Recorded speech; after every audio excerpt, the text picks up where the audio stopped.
మన ప్రభు అయిన యేసుక్రీస్తు వారి యొక్క పరిశుద్ధమైనటువంటి నామములో మరొక దినాన్ని మనకు అనుగ్రహించి మరొక దినములో ఆయన కృపను బట్టి కృపాక్షేమమును బట్టి ఆయన మనకై అనుగ్రహించినటువంటి కృపావాక్యాన్ని ధ్యానం చేయటానికి సజీవ లెక్కలో జ్ఞాపకం చేసుకున్నటువంటి దేవునికి స్తుతులు స్తోత్రములు చెల్లిస్తూ ఉన్నాను.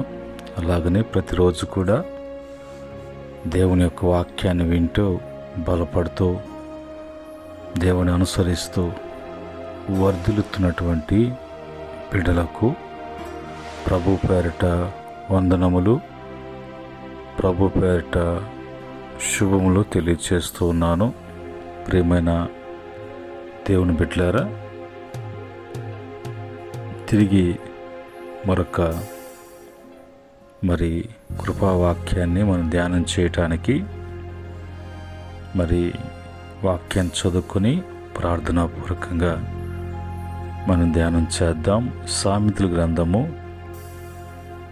14వ అధ్యాయము 11వ వచనములో ఉన్నటువంటి మాటని చదువుకొని ప్రార్థనాపూర్వకంగా మనం ధ్యానం చేద్దాం. ఇక్కడ రాయబడినటువంటి మాటలు ఈ విధంగా వ్రాయబడ్డాయి. భక్తిహీనుల ఇల్లు నిర్మూలమగును, యథార్థవంతుల గుడారము వర్ధిల్లును. ప్రేమగల తండ్రి, జీవము కలిగినటువంటి జీవాధిపతి, మరొక దినములో మాకు ఇచ్చినటువంటి వాక్యం చదువుకుంటున్నాం.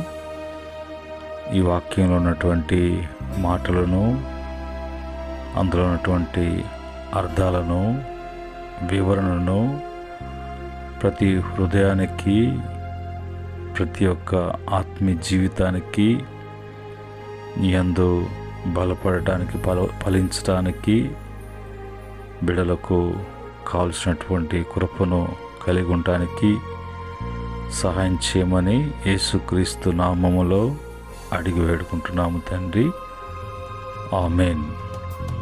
ప్రేమైన దేవుని బిడ్డలారా, మనం చదువుకున్నటువంటి ఈ యొక్క వాక్యంలో ఇద్దరు వ్యక్తుల్ని అక్కడ చూపించబడుతున్నది. ఇద్దరు వ్యక్తులకు నివసించడానికి వారికి నివాసాలు ఉన్నాయి. ఈ ఇద్దరు వ్యక్తుల్లో ఒకరు వాళ్ళు నిర్మూలమగటము, పాడైపోవటము, నాశనమైపోవటము, ఏది కూడా నిలబడకుండా అంతా కూడా పాడవటము అనేది ఒకరి ఇంటిని గురించి. మరొక ఇంటిని గురించి చూసినప్పుడు ఆ యొక్క ఇల్లు, ఆ గుడారము లేక నివాసము వర్ధిల్లుతూనే పోతూ ఉంటుంది. అంతకంతకు వర్ధిల్లటం కానీ, ఎదగటంలో కానీ, విస్తరించటంలో కానీ, బాగుపడటంలో కానీ, స్థిరపడి ఉండటం కానీ జరుగుతుంది. ఎవరు ఈ యొక్క ఇద్దరు యొక్క నివాసాలు, వారు ఎందుకు ఒకరు నాశనం కావటానికి, ఒకరు బాగుపడటానికి కారణాలేంటి అని బైబిల్ నుంచి మనం చూసినప్పుడు, బైబిల్ వాక్యం నుంచి అక్కడ రాయబడినటువంటి మాటల్లో మొదటగా నిర్మూలమవుతున్నటువంటి వాడు ఎవరు అని అంటే భక్తిహీనుడు. భయము, భక్తి శ్రద్ధలు అనేది తన జీవితంలో ఎన్నడూ, ఎప్పుడు, ఎక్కడ, ఏ విధము చేతనైనా కూడా దేవునికి భయపడేటువంటి వ్యక్తిగా కనిపించటం లేదు. పైగా అతను భక్తిహీనతను బట్టి ఆ యొక్క ఇల్లు, ఆ యొక్క కుటుంబము, ఆ నివాసము అంతకంతకి నిర్మూలము కావటము అనేది జరుగుతుంది. మరొక నివాసము గుడారములో యథార్థవంతులు, వారు దేవుని ఎదుటనే తమ యథార్థతను నిరూపించుకొని వాళ్ళు జీవించేటువంటి వారు ఉన్నారు. కాబట్టి వారి యథార్థతను బట్టి వాళ్ళ గుడారాలు ఎప్పుడు కూడా, వాళ్ళ కుటుంబాలు ఎప్పుడు కూడా, వారి నివాసాలు ఎప్పుడు కూడా వర్ధిల్లుతూ పైకి ఎక్కి రావటము, అంతకంతకి వృద్ధి చెందటము అనేది ఆ గుడారములో, ఆ కుటుంబంలో, ఆ నివాసములో ఉంటుంది అని దేవుడు రాయించినటువంటి మాటలు. ఈరోజు ఎందుకు భక్తిహీనుడు నిర్మూలమైపోతున్నాడు? ఎందుకు యథార్థవంతుని యొక్క జీవితం పట్ల దేవుడు అలాంటి గొప్ప ఫలింపునిస్తున్నాడు అనేది మనం చూసినప్పుడు, బైబిల్ నుంచి మొదటగా భక్తిహీనుని గురించి చూసినప్పుడు కీర్తన 37వ కీర్తన 12వ చరణం 32వ చరణంలో భక్తిహీనులు నీతిమంతుల మీద దురాలోచన చేదురు, వారిని చూచి పండ్లు కొరుకుదురు.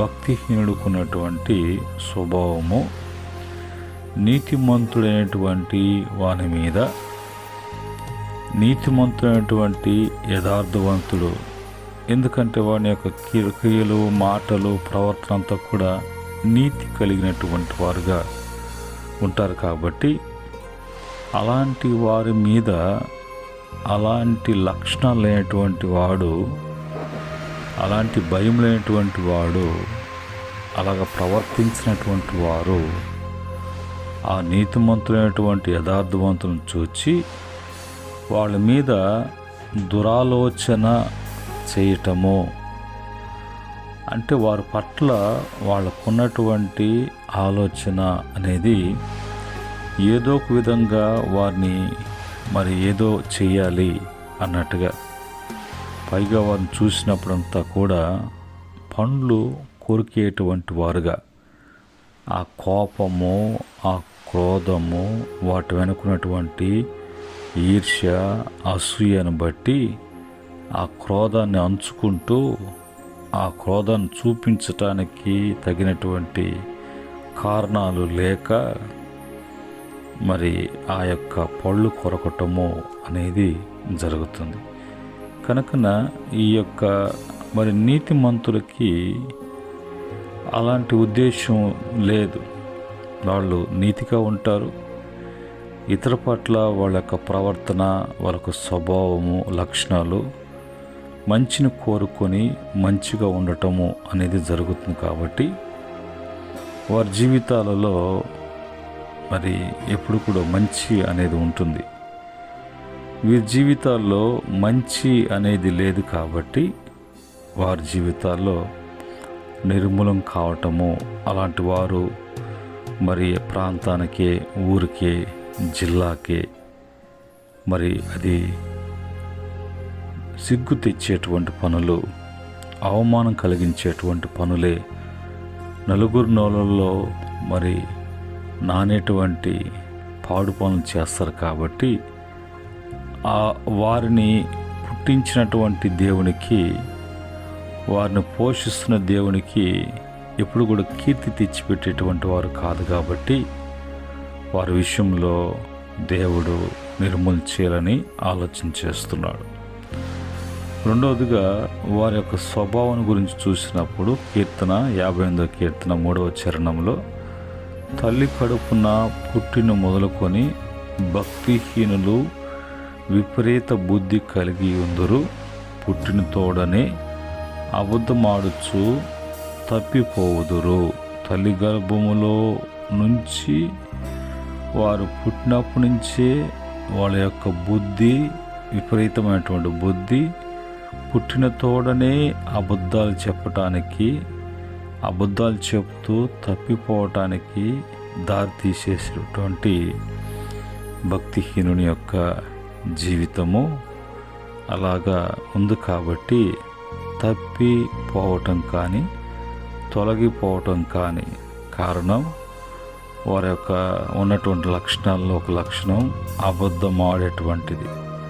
అది వాళ్ళు పుట్టిన తోడనే విపరీతమైనటువంటి అలాంటి బుద్ధి కలిగి ఉండటానికి కారణం ఏంటి అంటే, వారు ఎవరి కడుపులో నుంచి వస్తున్నారో, ఎవరి వలన వాళ్ళకి జన్మ కలుగుతుందో వాళ్ళకు కూడా అలాంటి గుణ లక్షణాలతో ఉన్నటువంటి జీవితాన్ని వారు జీవిస్తున్నారు. కాబట్టి ఆ తర్వాత వాళ్ళు జన్మనిచ్చేటువంటి బిడ్డ కూడా ఆ విధంగానే తయారవటం, వారు చేసినటువంటి పాపము, దోషములు, అపరాధములు వారే కాకుండా వాళ్ళ సంతానం కూడా అది అలాగనే కొనసాగించబడటం అనేది జరుగుతుంది. కనుకనే ఆ యొక్క కుటుంబాలు, నివాసాలు నిలిచి ఉండవు. మూడవదిగా 109వ కీర్తన 2వ చరణంలో, నన్ను చెరపవలనని భక్తిహీనులు తమ నోరు కపటము గల తన నోరు తెరిచి ఉన్నారు. వారు నా మీద అబద్ధములు చెప్పుకొనుచున్నారు. ఈ యొక్క మూడవ మాటగా ఎదుటి వాళ్ళని చెడపటానికి, చెడగొట్టడానికి, చెడిపోవటానికి వారి యొక్క కపటము కలిగినటువంటి నోరుని వాళ్ళు తెరుస్తూ ఉన్నారు. ఈ కపటం కలిగినటువంటి నోరు ఎలాగుంటుంది? అందరితో బాగున్నట్లుగా, ఎదుటి ఉన్నటువంటి వ్యక్తితో మంచిగా మాట్లాడుతున్నట్టుగా. అయితే వారు లోపల స్వభావము ఎలాగుందంటే, పైకి బాగుంది, లోపలకు మాత్రము ఒక కపటముతో కూడినటువంటి, మోసముతో కూడినటువంటి, వంచనతో కూడినటువంటి మాటలు లోపల ఉన్నాయి. అవి బయటికి మంచిగా ఉన్న ఆ కపటమైనటువంటి మాటలతో వారు మంచి కోరినట్టే, మంచి చెప్పినట్లే వాళ్ళని ఏదో ఒక విధంగా చెడగొట్టి, చెడిపేసి, పాడు చేసి, వారి ఈ యొక్క భక్తిహీనుడి కంటే కూడా ఇంకా దారుణమైనటువంటి ప్రవర్తన కలిగి ఉండాలి అన్నట్టుగా.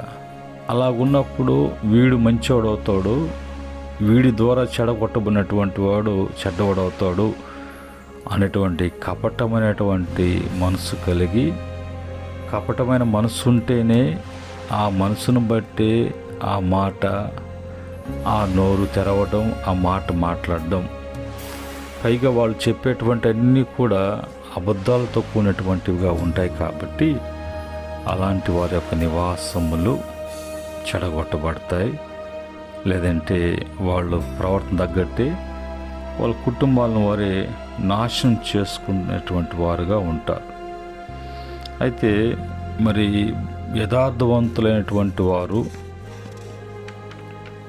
నీతిమంతులైనటువంటి వారు, వారిని దేవుడు ఏ విధంగా వారిని మరి వర్ధిలింపచేస్తాడు, వారు వర్ధిల్లటానికి వాళ్ళ ఉన్నటువంటి లక్షణాలు ఏంటి, ప్రవర్తన ఏంటి అని చూసినప్పుడు, కీర్తన 19వ కీర్తన 13వ చరణంలో, దురాభిమాన పాపంలో పడకుండా నీ సేవకుడిని ఆపుము, వాటిని నన్ను ఏలనీయకము, అప్పుడు నేను యథార్థవంతుడై అధిక ద్రోహము చేయకుండా నిందారహితునగుదును అనే మాట ఇక్కడ రాయబడినటువంటి మాట.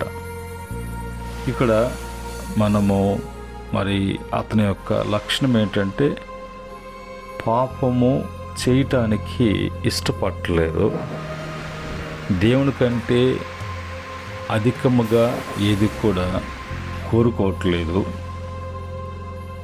దేవుడే సర్వస్వం అన్నప్పుడు, దేవుని భయము కలిగి ఉన్నప్పుడు, అతను ఏ తప్పు చేసినా కూడా అతని యొక్క మనస్సాక్షి, మనస్సు అనేది దేవుని మీద ఉంచటానికి, దేవుని సన్నిధి చేరటానికి, దేవుని ఎదుట అతను నిందారహితుడిగా కనిపించటానికి, అతనిలో ఉన్నటువంటి లోపము, అతను బలహీనుడు కావటానికి బలహీనపరిచేటువంటిది ఏంటో అనేది చూసినప్పుడు దురాభిమాన పాపము అనేది అతన్ని ఎక్కువగా ఇబ్బంది పెడుతున్నట్లుగా, ఆ అభిమానం రాకూడదు, అది నన్ను ఏలకూడదు, అది నాలోకి వచ్చినప్పుడు దానికి నేను బలహీనుడు కాకూడదు,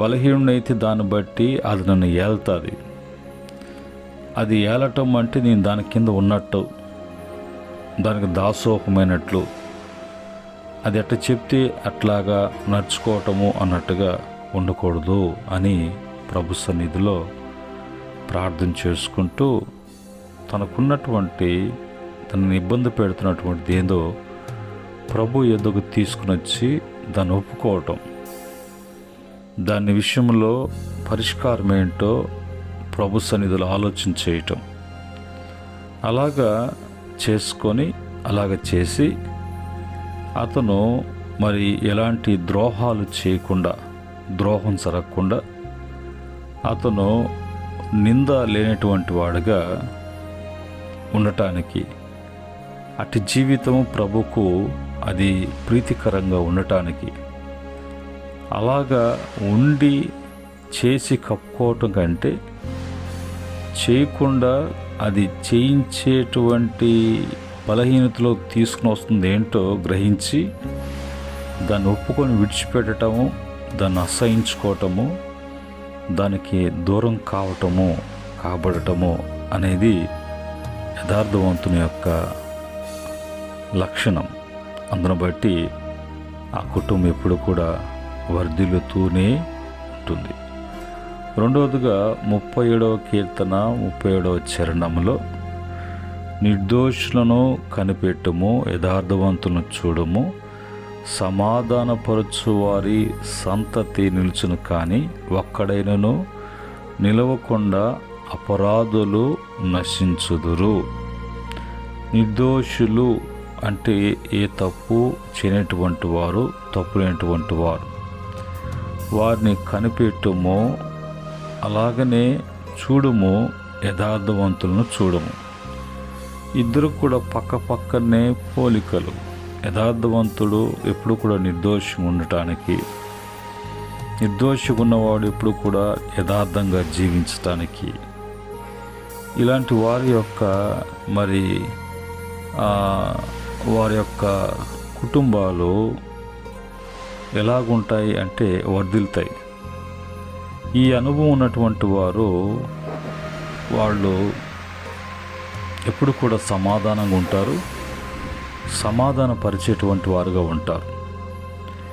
ఈ సంతతి వారు ఎప్పుడు కూడా నిలిచి ఉంటారు. నిలిచినటువంటి వారు ఎదుగుతూ ఉంటారు. ఎదుగుతూ ఉన్నటువంటి వారు వృద్ధిలోకి వెళ్తారు. వృద్ధిలోకి వెళ్ళేటువంటి వారు విస్తరించబడతారు. విస్తరించబడినటువంటి వారు వాళ్ళు బలము కలిగినటువంటి వారు ఉంటారు. బలము కలిగినటువంటి వారు దేవునిలో స్థిరులై ఉంటారు. స్థిరులైనటువంటి వారు ఎప్పుడు కూడా ఫలిస్తూ ఉంటారు. వారి యొక్క మరి జీవితాన్ని ప్రభు కొరకు, ప్రభు మహిమ కొరకు ఎప్పుడు కూడా ప్రకాశిస్తూ ఉన్నటువంటి వారుగా, వికసిస్తూ ఉన్నటువంటి పుష్పం వలె ఇప్పుడు కూడా వాళ్ళు ఆనందంగా ప్రభు కొరకు ఏదైనా సరే అనేటువంటి మనస్తత్వం వాళ్ళకు ఉంది. కాబట్టి ప్రభు వారిని వృద్ధిపరుస్తాడు. అలాగనే మూడవదిగా 112వ కీర్తన 1 నుంచి 3 వరకు మనం చూసినప్పుడు, యెహోవాను స్తుతించుడి, యెహోవాయందు భయభక్తులు గలవాడు, ఆయన ఆజ్ఞను బట్టి అధికముగా ఆనందించువాడు ధన్యుడు. వారి సంతతి వారు భూమి మీద బలవంతులగుదురు. యథార్థవంతుల వంశం వారు దీవింపబడుదురు. దీవింపబడేటువంటి వారు యథార్థవంతులు, వారు దీవింపబడటానికి కారణం ఏంటంటే వాళ్ళు మరి భూమి మీద వాళ్ళు బలవంతులుగా ఉన్నటువంటి వారు బలవంతులుగా ఉండటానికి కారణం ఏంటి అంటే వారు దేవుని యొక్క ఎదుట వాళ్ళ యొక్క ప్రవర్తన ఎలాగుంటుందంటే ఎప్పుడు కూడా దేవుని స్తుతించటం, దేవుని కీర్తించటం, దేవుణ్ణి హెచ్చించటం, దేవుని ఘనపరచటం, దేవుణ్ణి చూపించటం, దేవుని యందు భక్తి కలిగి జీవించటం, దేవునికి లోబడటం, దేవుని అనుసరించటం, ఆయన నోట నుంచి ఏది వెలువడి అయినా కూడా అది తూచే తప్పకుండా ఆ మాటల్ని జాగ్రత్తగా తమ హృదయాల్లో ఉంచుకోవటం, అందును బట్టి అది ఎలాంటి కష్టతరమైనా సరే దాని విషయంలో వారు దుఃఖించకుండా వారు అధికముగా దేవుని యొక్క మాటలను బట్టి ఆనందించేటువంటి వారు కాబట్టి వారు ఈ క్రమంలో చేసేటువంటి వారు వాక్యానుసారంగా చేసేటువంటి వారు. ఈ విధంగా ఉన్నటువంటి వారు వాళ్ళు మరి లోక సంబంధులు కాదు, వాళ్ళు ఆత్మ సంబంధులు కాబట్టి వాళ్ళు ధన్యులు కావాలి, వాళ్ళకి అలాంటి ధన్యత అనేది లభించాలి అని దేవుని యొక్క నిర్ణయములో, దేవుని యొక్క ఏర్పాట్లో వారు దీవించబడినటువంటి వారు, నిండైనటువంటి దీవెనలు కలిగి ఉన్నటువంటి వారుగా ఉంటారు. కాబట్టి వారి సంతతి అనేది అధికంగా అవుతుంది. భూమి మీద వాళ్ళు బలవంతులుగా ఉంటారు. వారి వంశాలు ఇప్పుడు కూడా తరాలకు ఇప్పుడు కూడా దీవించబడుతూ ఉంటాయి. ప్రియమైన దేవుని బిడ్డలారా, ఇది మరి ఆ ఇద్దరు మనుషులు అంటే భక్తిహీనుడు, యథార్థవంతుడు యొక్క జీవితాలలో వాడు నిర్మూలం కావటానికి కారణాలు అవి, వాడు వర్ధిల్లటానికి కారణము ఇది. ఈ మాటను బట్టి బైబిల్లో మరి భక్తిహీనులుగా ఉన్నటువంటి వారు భక్తితో ప్రారంభించి భక్తిహీనులుగా చివరికి వాళ్ళు దిగజారటం, వారి జీవితాల్ని నాశనం చేసుకోవటం, వాళ్ళ కుటుంబాలు పాడు కావటం అనేది బైబిల్లో చూసినప్పుడు సౌలు ఆ విధంగా జీవించాడు. తన రాజ్యము, తన కుటుంబము అంతా కూడా నిర్మూలం కావటం చూస్తున్నాం. దావీదు జీవితం చూసినప్పుడు అంతకంతకు వాళ్ళు అంతకంతకు వృద్ధి చెందినట్లుగా వీళ్ళు అంతరించారు, వాళ్ళు వృద్ధి చెందారు. అతనిలో భక్తిహీనత ఆ విధంగా చేసింది, ఇతనున్నటువంటి భక్తితో కూడినటువంటి యథార్థత అనేది ఈ విధంగా వృద్ధిపరిచింది. మన జీవితాల్లో కూడా అదే విధముగా మరి భక్తిని బట్టి, భక్తిలో ఉన్నటువంటి నీతి యథార్థతను బట్టి మరి కలిగినటువంటి కుటుంబము, బిడ్డలు వృద్ధి చెందుతారు. అలా లేకుండా భక్తిహీనత చోటు చేసుకొని భక్తిహీనత నీడలోకి వెళ్ళి ఆశ్రయం కోరుకుంటే మొత్తం కూడా నిర్మూలం కాబడుతుందని వాక్యం చేత ఉదయకాలమందు హెచ్చరించబడుతూ ఉండగా, హెచ్చరిక అనేది ప్రభు ఇస్తుండగా, ఒకవేళ జీవితం ఎలాగున్నది, భక్తి ఉన్నదా భక్తిహీనత ఉన్నదా అని వాక్యాన్ని బట్టి చూసుకొని సరిచేసుకొని సర్దిద్దుకొని భూమి మీద బలవంతులుగా, భూమి మీద వంశాలు వృద్ధి చెందినట్లుగా, భూమి మీద ఆ గుడారాలు ధనికరమైనటువంటి గుడారాలుగా ప్రభు చేయటానికి ఇష్టపడుతుండగా ప్రతి ఒక్కరు కూడా దేవుని యొక్క ఫలింపులోకి, దేవుని యొక్క వృద్ధిలోకి రావటానికి ప్రభు సహాయం చేయనుగాక. ఆమేన్. ప్రేమగల తండ్రి, జీవము కలిగినటువంటి మా ప్రభు, ఉదయకాలం ముందు నీ మాటలను బట్టి స్తుతిస్తున్నాం. బిడ్డలు విన్నారు. నిర్మూలం కావటం అంటే ఏంటి, వర్ధిల్లటం అంటే ఏంటి, అది ఎవరు కలిగి ఉంటారు, అది ఎవరికి, ఎందువలన, కారణాలు ఏంటి అనేది మీరు వివరించి మీ బిడ్డలతో మీరు మాట్లాడారు. ఈ మాటలు భూదిగంతాల వరకు వెళ్ళటానికి, బిడ్డలు విని సరి చేసుకొని ప్రతి బిడ్డ కూడా నీలో వృద్ధి చెందటానికి, భూమి మీద వారి యొక్క వంశవాళ్ళు బలవంతులుగా ధనిజీవులుగా జీవించేటువంటి కృప యేసుక్రీస్తు ద్వారా అనుగ్రహించమని మీ కృపకు బిడ్డలను అప్పగిస్తుండగా, పరిచయం అప్పగిస్తుండగా, బుద్ధిగాంతాల వరకు ప్రతి బిడ్డ కూడా వాక్యాన్ని బట్టి వాళ్ళు గొప్ప మార్పు కలిగి వర్ధిల్లటానికి కృప దయచేయమని, మహిమ తెచ్చుకోమని యేసుక్రీస్తు నామములో అడిగి వేడుకుంటున్నాము తండ్రి. ఆమెన్.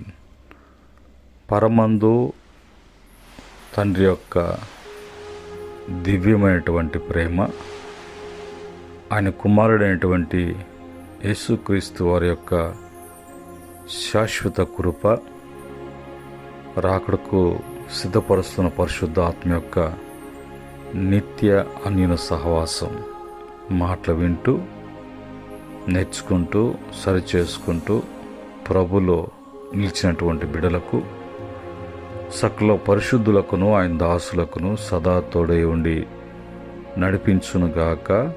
ఆమెన్. దేవుడు మిమ్మల్ని, మీ కుటుంబాలను అన్ని విషయాల్లో వృద్ధిపరిచి, స్థిరపరిచి, విస్తరింపచేయునుగాక. దైవాశీస్సులు మీకు కలుగునుగాక. ఆమెన్.